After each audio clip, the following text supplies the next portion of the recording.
Hello, dear students, good morning.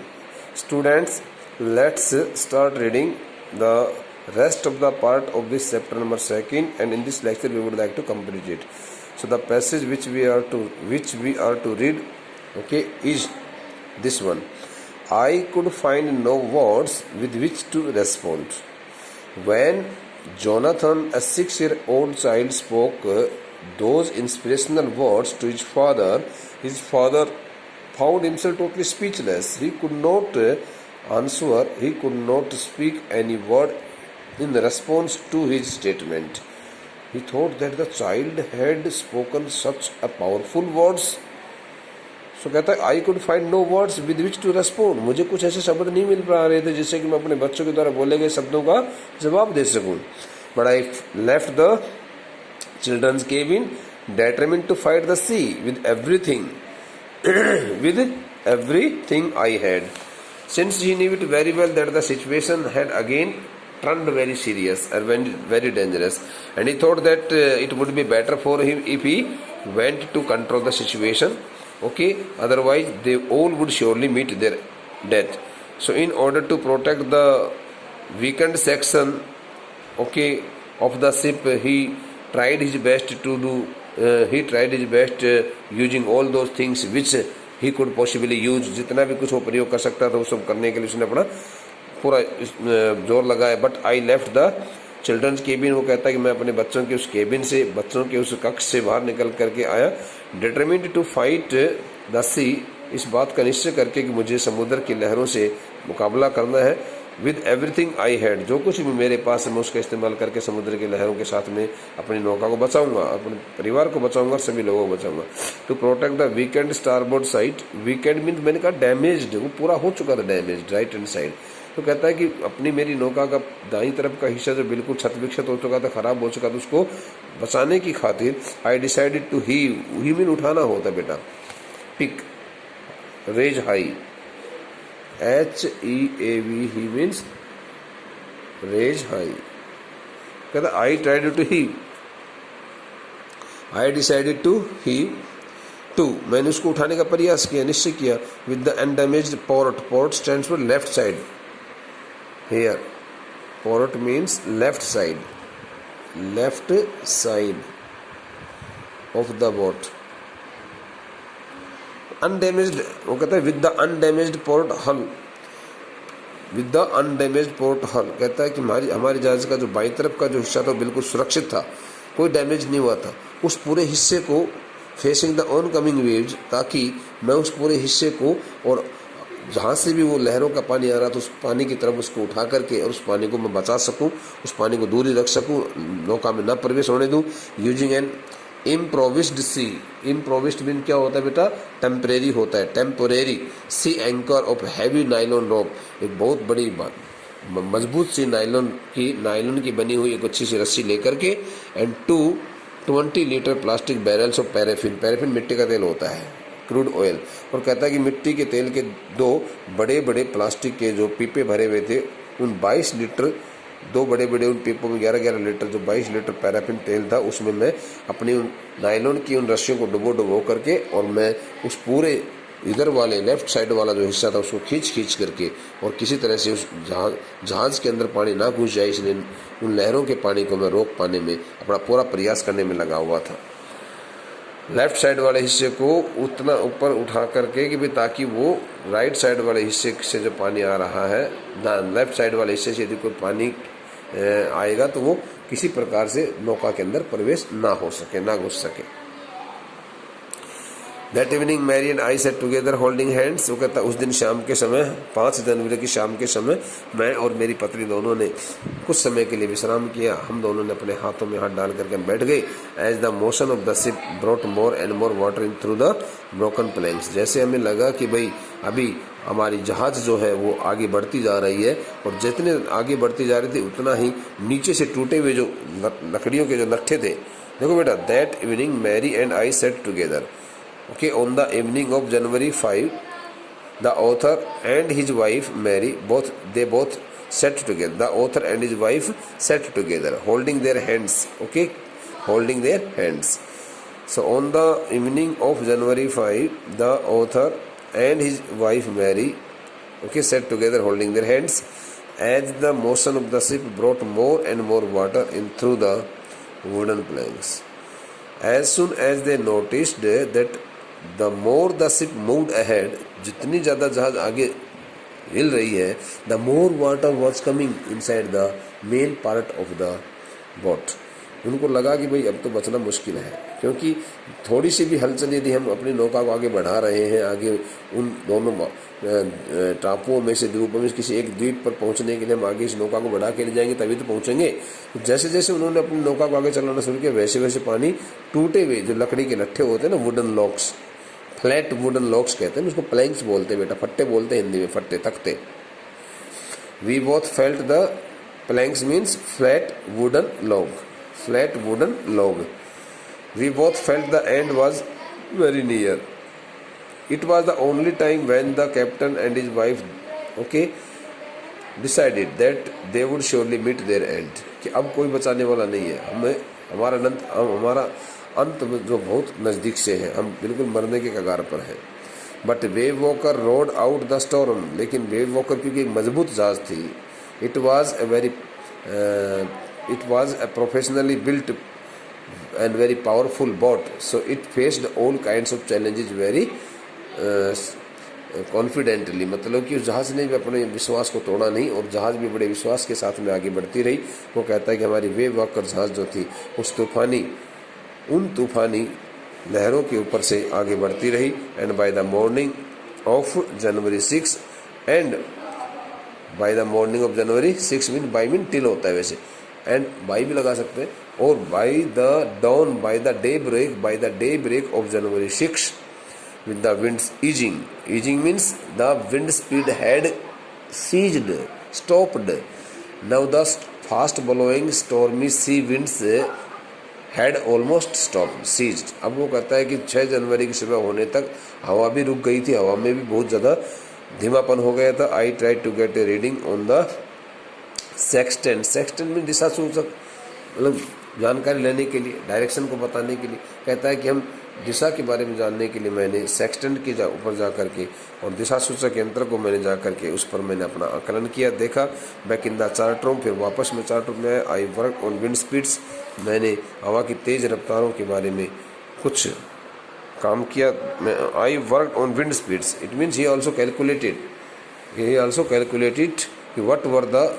What was the speed of the winds, कितनी तेज़ रफ्तार से हवाएं अभी चल रही हैं, आगे और चल सकती है। इस प्रकार की गणना उसने की, इस प्रकार का अनुमान उसको लगाया कि भाई आगे मौसम कैसा रह सकता है। Changes of course, drift and current in an effort to calculate our position.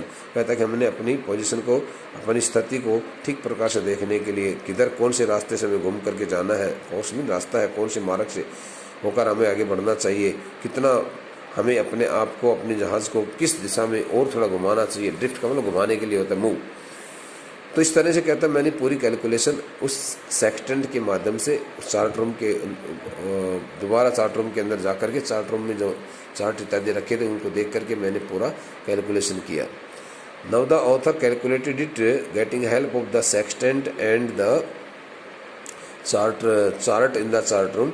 He tried to locate the exact location of the island and the route of the island also, so that they could go there quite easily, ताकि वो बहुत आराम से वहाँ पर बेटे जा सके।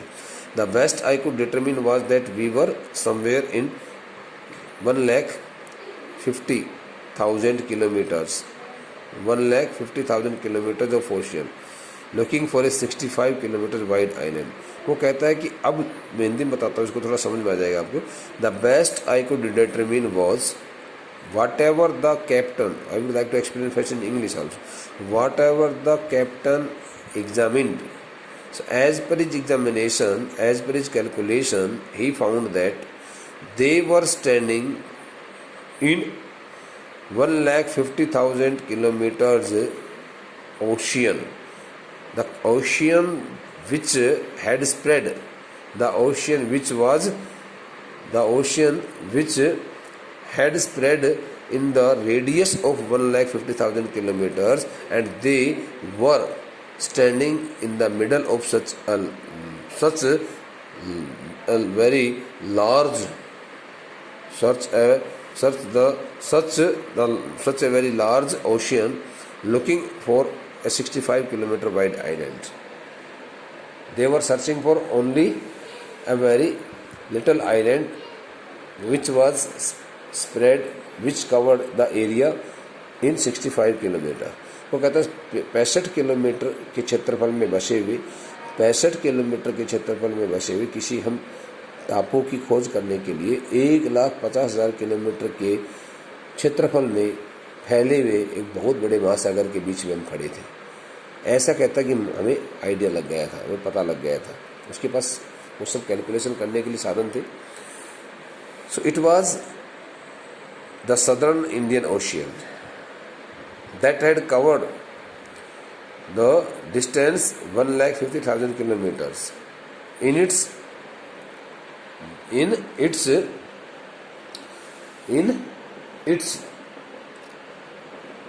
all measurement. इसकी पूरी यदि मेजरमेंट की जाए, इसका पूरा यदि मेजरमेंट किया जाए, उसका पूरा उसकी चारों तरफ की यदि उसके व्यास को, उसके डायमीटर को मापा जाए तो वो 1,50,000 किलोमीटर के क्षेत्रफल में फैला हुआ एक बहुत बड़ा ओशियन था, जिसके बीच में वो कहता है कि 65 किलोमीटर चौड़े जो है ना, वाइड मीन चौड़े, हम एक टापू को देखने के लिए वहाँ पर खड़े थे। While I was thinking shoe moving painfully join me. वो कहता है जब इस वक्त मैं सोचने लग रहा था मैं सब कि हम कहाँ खड़े हैं, किस हालात में खड़े हैं, मेरी बेटी सूजन है, मूविंग पेनफुली ज्वाइन मी, बड़े कष्ट के साथ में, दुख तकलीफ के साथ में टहलती हुई मेरे पास आई। The left side over head was now very swollen. अब उसके बाईं तरफ का, उसकी सर का बाईं तरफ का हिस्सा जो है वो बहुत ज़्यादा सूजा हुआ था, सूजन आ रही थी। And blackened eyes narrowed to slits, और उसकी काली पड़ी हुई आंखें जो थी उसके ऊपर भी कुछ झुर्रियाँ आ गई थी। नैरो स्लिट्स का मतलब वेरी लिटल लाइंस, बहुत बारीक बारीक सलवटे जो पड़ता है उसके लिए आती है, ठीक है, slits. C gave me card she had made. उसको कहा कि उसने मेरे को एक कार्ड दिया, जो कार्ड उसने खुद अपने हाथ से वहाँ बनाया था। On the front she had drawn caricature, caricature मैंने पहले लिख दिया था, कॉमिक पिक्चर्स होता है, ऑफ मैरी एंड मी।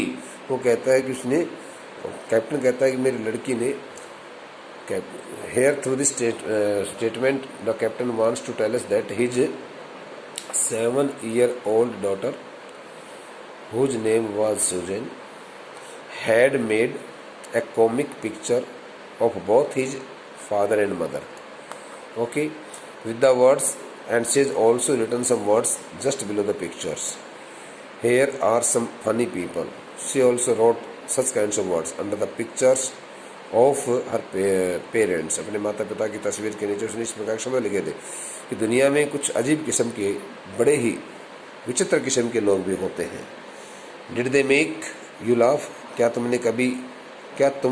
उन लोगों ने कभी तुम्हें हंसाया? बिल्कुल नहीं हंसाया होगा। I laughed a lot as well.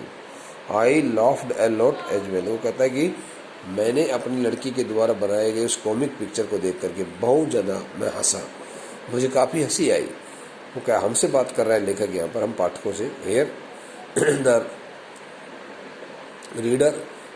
The author is addressing to all of us, to all the readers. हम सभी पाठकों से बातचीत कर रहा है। वो कहता है कि दुनिया में अजीब अजीब किस्म के लोग रहते हैं, क्या उन लोगों में से किसी व्यक्ति ने तुम्हारे को हंसाया?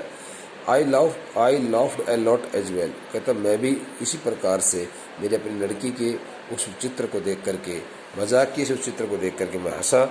Inside was a message, oh how I love you both. और अंदर एक मैसेज भी लिखा हुआ था, और उस मैसेज में क्या लिखा हुआ था कि पापा मम्मी मैं आपको बहुत ज़्यादा पसंद करती हूँ, मैं आपको बहुत ज़्यादा प्यार करती हूँ, मैं आप दोनों से बहुत प्यार करती हूँ। तो दिस कार्ड इज़ टू से thank you and let's hope for the best. और ये जो कार्ड मैंने तैयार किया है, ये इसका मकसद है आपको धन्यवाद करना, कि मैं अपनी तरफ से आपको धन्यवाद करती हूँ, और मैं उम्मीद करती हूँ कि हम सभी के लिए आगे सब कुछ ठीक रहेगा। Somehow we had to make it. किसी भी तरह से हम आखिरकार इस खतरनाक स्थिति पर काबू पाएंगे। I checked and rechecked my calculations. Again, the captain started checking and rechecking, calculating and recalculating all kinds of positions. We had lost our main compass। कहता है कि हमने अपना मेन जो कंपास जो था उसको हमने खो दिया था। And I was using मतलब वो हमारा जो मेन कंपास जो था, दिशा सूचक यंत्र, compass stands for here an instrument that helps the sailors know about the direction of the destination, know about the directions। तो कहता है कंपास जो है था वो हमारा बिल्कुल हमारे main we had lost our main compass, हमने अपना मुख्य जो दिशा सूचक खो दिया था। And I was using a spare, और मेरे को एक अलग से हमारे और वहाँ पर एडिशनल जो कंपास था वो मैं प्रयोग कर रहा था। Which had not been corrected for magnetic variation, जो कंपास ठीक प्रकार से चुंबकीय वेरिएशन जो होता है, चुंबकीय कंपन जो होती है, उस चुंबकीय कंपन के मुताबिक ठीक प्रकार से काम नहीं कर रहा था। I made an allowance for this and another estimate of the influence of the westerly currents which flow through this part of the Indian Ocean. Again, the captain made some more calculations and he, in order to find it out how fast the westerly winds could also blow in the coming days in the following time, and he wanted to check it out on his part whether they would like to face some more danger in the southern Indian Ocean or they had already faced। कहता है कि हालांकि मेरा अपना जो दिशा सूचक यंत्र था, जो मुझे जानकारी देने में मेरी ठीक प्रकार से मदद नहीं कर पा रहा था, उसके बावजूद भी मैंने दक्षिण हिंद महासागर के वहाँ पश्चिमी छोर से चलने वाली बहुत तेज़ जो तूफानी हवाएं थे उनको ठीक प्रकार से जानने के लिए मैंने अपना पूरा प्रयास किया और मैंने पूरा कैलकुलेशन बनाया। About 2 PM I went on deck. Deck means a platform, kind of platform, कई बार आज कई बार। कहता है कि ठीक 6 जनवरी के दिन शाम के 2 बजे, दोपहर के 2 बजे, दोपहर का मतलब अपराह्न जो होता है, आफ्टरनून, दोपहर के बाद का जो समय होता है। About 2 PM in the afternoon the author the captain went on deck and asked Larry to steer a course of 185 degree. कहता है कि दोपहर डलने के बाद ठीक 2 बजे मैं अपने उस मेन केबिन में पहुंच गया जहां मुझे जाना था, जहां पर हमारे अपने सेलर्स जो थे, क्रूमैन थे, वो जहाज चलाने में लगे हुए थे। और मैंने लहरी से कहा कि भाई लहरी, हमारे अपने जहाज को 185 डिग्री के ऊपर घुमा लीजिए, आप 185 डिग्री अक्ष के ऊपर आप घुमा लीजिए। इफ़ यू आर लक्की, यदि हम भाई भाग्यशाली हुए, I told him with a conviction mean होता है बेटा बिलीफ होता है, लिख लीजिए BELIF बिलीफ। तो कहता है कि मैंने बड़े विश्वास के साथ में ये बात कही कि यदि हम मान लो हम थोड़े से भाग्यशाली हुए, I did not feel he could expect to see the island at about 5 PM। तो कहता है कि मुझे ऐसा लग नहीं रहा था कि भाई शायद ये लहरी जो है अपनी हमारी जहाज़ को 185 डिग्री के कोण पर घुमा करके और शाम 5 बजे के आसपास हम शायद उस इले एम्स्टर्डम नामक उस टापू के ऊपर पहुंच सकते हैं। मुझे ऐसा लग तो नहीं रहा था, लेकिन मैंने कहा भाई देखी जाएगी, जो भी कुछ होगा आप उसको घुमाइए। Then with a heavy heart I went below, फिर बड़े ही दुखी हृदय से, being so much shocked to that time situation, the captain went below। वह कहता है कि मैं नीचे उतर करके और अपने उस केबिन में गया जहाँ पर मुझे विश्राम करना था। क्लाइम्ड ऑन माई बंक होता है जो है ना, एक मेन सीट होती है, उसको बंक बोलते हैं, जहाँ पर विश्राम करने के लिए सीट होती है। कहता है कि मैं जाकर के अपनी सीट के ऊपर चढ़ गया एंड अमेजिंगली डॉज्ड ऑफ। और कहता है बड़े ही हैरानी की बात है कि मुझे वहाँ जैसे ही मैं अपनी सीट पर लेटा तो मुझे नींद से आने लगी। डॉज्ड ऑफ मीन्स बेटा feel sleepy, dozed off means feel sleepy, लिख लीजिए डॉज्ड ऑफ। चलो मैं लिख देता हूँ DOZ। डॉज्ड का मतलब होता है feel sleepy. Dozed mean FEEL feel SLEEPY feel sleepy. Dozed means feel sleepy. तो कहता है कि मुझे नींद से आने लग गई। बड़ी हैरानी की बात थी, कल मैं सोच भी नहीं सकता था कि मुझे इस प्रकार नींद आ जाएगी, लेकिन कहता मुझे नींद आ गई। When I walk it was 6 PM। जब मैं उठा तो उस वक्त 6 बज चुके थे। मैंने 5 बजे तक का एस्टिमेट दिया था, लेकिन 6 बज गए थे शाम के, वो भी 6 जनवरी के दिन। एंड ग्रोइंग डार्क, अंधेरा होने लग रहा था। I knew we must have missed the island. मैं जान गया था कि हमने शायद अपना वो टापू छोड़ दिया है, चूक गए, हम कहीं अगल बगल से निकल गए। And with the sail we had left, okay, we couldn't hope to beat back in to the westerly winds. And the captain also thought that they could never go back to search for the same island because they could not hoist the sail again। उसने कहा कि हम दोबारा से लंगर तो बिल्कुल भी अपनी जहाज़ के ऊपर नहीं लगा सकते हैं, और इस प्रकार से हम वापस जा कर के और दोबारा से उस टापू को शायद हम ढूंढ नहीं पाएंगे, इसलिए कहता है मुझे बड़ा धक्का लगा। At that moment a tousled head appeared by my bunk. Bunk means वही आपका उसका अपना सीट जो होती है। कहती है ठीक उसी वक्त जब मैं ये सब सोचने लग रहा था, मेरी अपनी लड़की, टाउजल्ड हेड का मतलब उसकी लड़की के लिए आ रहा है, एक सूजा हुआ जो सिर जो है उसकी अपनी लड़की के सूजे हुए सिर के साथ में, सूजन से युक्त सिर के साथ में उसकी लड़की वहाँ पर उसके सामने उसके पास आके खड़ी हो गई। Can I have a hug, sorry, at that moment a tousled head appeared by my bunk. ठीक है, वो कहता है कि बिल्कुल उसी समय जब मैं ये सब सोच रहा था, एक सूजन से युक्त सर वाला बच्चा यानी कि मेरी अपनी लड़की मेरे पास आ गई। ठीक है, can I have a hug, Jonathan asked, she was right behind him. Tousled head, okay, hear the word tousled head. 1 minute, I would like to बेटे again read it. At that moment, a tousled head. बेटा the word tousled stands for hair, untidy, disorderly hair, head with disorderly hair, tousled head. Okay, because his hair had not been combed and they had been matted. So now this the word stands for, I am sorry, Jonathan. At that moment, a tousled head appeared by the side of my bunk means seat.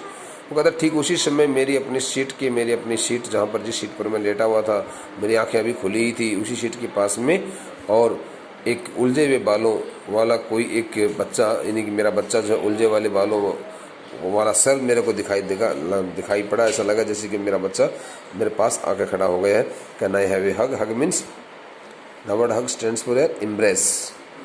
Okay, the word hug stands for embrace, EMBRAC, embrace, या बोसम भी बोलते, BOSM, बोसम, गले लगना किसी को। उसने कहा कि पापा क्या मैं आपके गले लग सकता हूँ? जोनाथन आस्क्ड, जोनाथन ने पूछा। She was right behind him, she उसके पीछे खड़ी थी, बिल्कुल पीछे खड़ी थी। Why I am getting a hug now, I asked, मैंने अपने बेटे से पूछा, बेटा अभी से आप मुझे गले लगाने की बात क्यों कर रहे हो? Because you are the best daddy in the whole world, क्योंकि आप पूरी दुनिया में सबसे अच्छे डैडी हो। एंड द बेस्ट कैप्टन, और सबसे अच्छे कप्तान भी हो। माई सन रिप्लाइड, मेरे बच्चे ने उत्तर दिया। Not today John, I am afraid. उसको मालूम नहीं था कि वो इस प्रकार से उन्होंने उस आइलैंड को ढूंढ लिया है, इसलिए कैप्टन ने कहा नहीं बेटा, मुझे अफसोस है कि आज के लिए, विशेषकर आज के लिए मैं आपके लिए बहुत अच्छा डैडी और बहुत अच्छा कैप्टन नहीं कहलवा सकता। Why you must be said she in a matter of fact wise. Matter of fact का मतलब in reality wise, in real wise, अलग एकदम बिल्कुल बेस्ड ऑन फैक्ट जो कहते हैं, फैक्चुअल वाइज। और उसने एक सच्ची, मैटर ऑफ फैक्ट वाइज का मतलब in reality, in real wise, वास्तविक आवाज़ के साथ में, सच के साथ में, स्पीकिंग द ट्रूथ, सच बोलते हुए सुजैन ने कहा कि पापा क्यों नहीं, आप निश्चित रूप से बहुत अच्छे पापा होंगे। यू फाउंड द आइलैंड, पापा आपने आखिर। Why you must be said shoe in a matter of fact wise. Okay, shoe matter of fact mean confident, with 100% confident, confidential voice.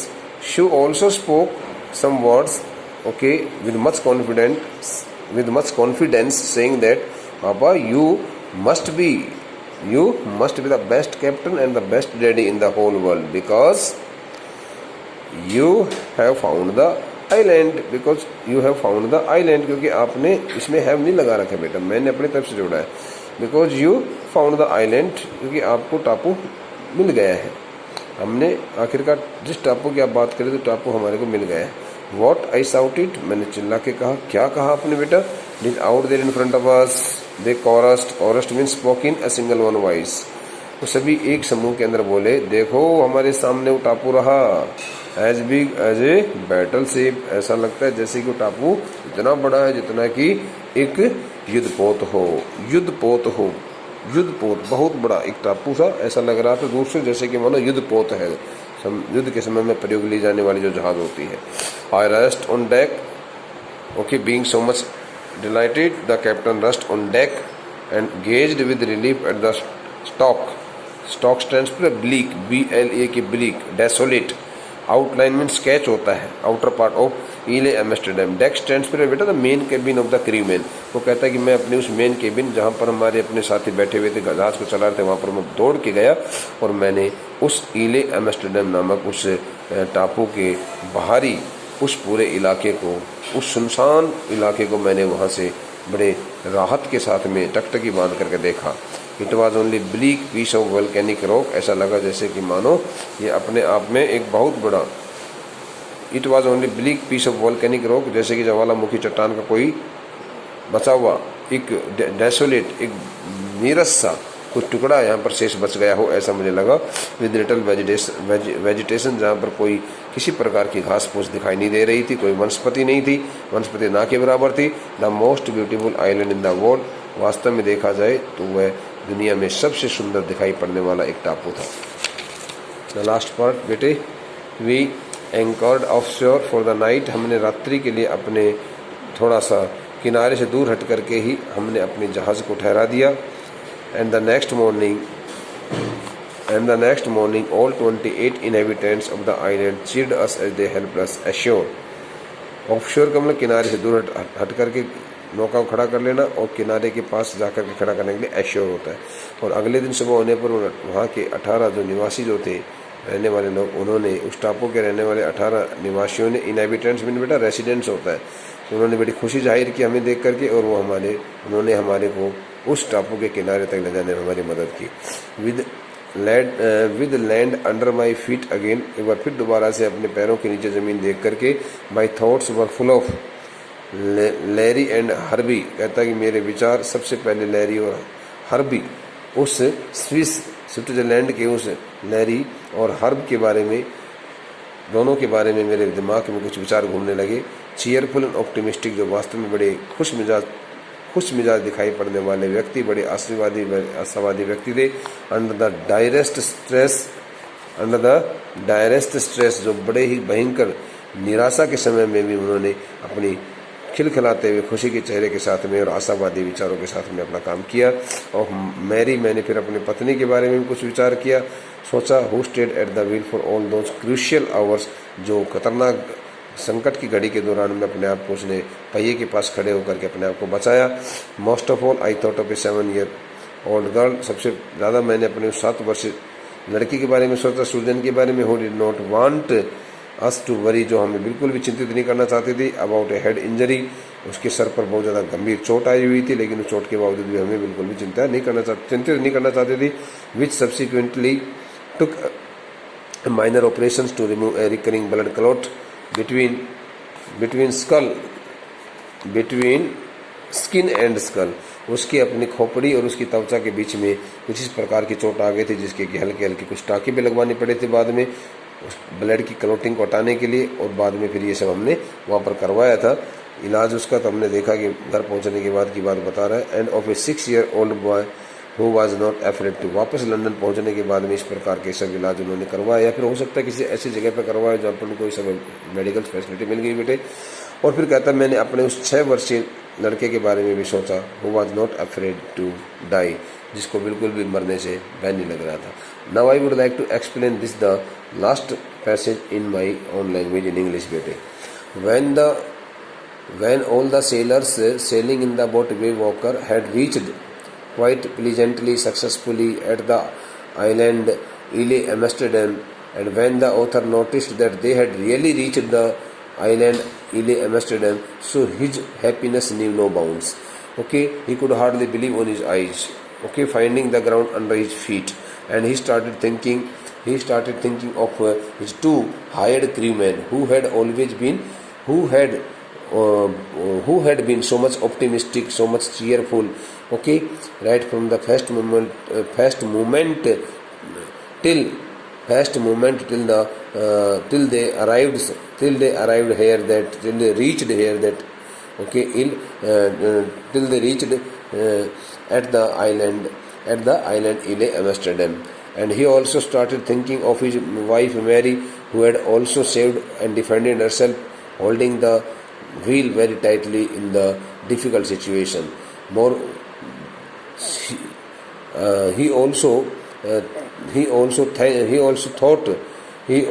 of all he thought of a 7-year-old girl who had not given any kind of tension and worries to her father, and had tolerated all kinds of pain and suffering on her part. Okay, and lastly he thought of his 6-year-old son who did not get afraid of dying. Also, he did not get afraid of any kind of situation, and who was completely fearless. Okay, especially to meet his death, because he had made a very fantastic and impressive statement that if they all could meet their end together, so they were totally ready to meet their death. They were not afraid to die if they could all be together. In the indirect speech, direct speech में तो वो है ही, topic chapter का नाम है if we, जैसे कि chapter का नाम है, इसके अंदर आपको दिया है we aren't afraid to die if we can all be together, इसी का इनडायरेक्ट स्पीच आ जाएगा. He also Jonathan told his father that they were not afraid to die if they could all be together.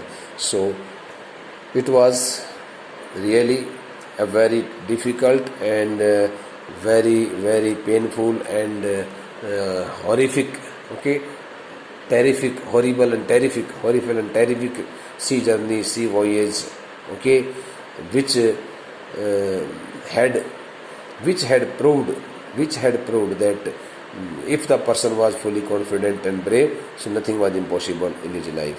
Okay, bete, just like a 6-year-old child, just like a 7-year-old daughter of the captain Susan, you all must also be fully confident and brave to face all kinds of challenges in your life.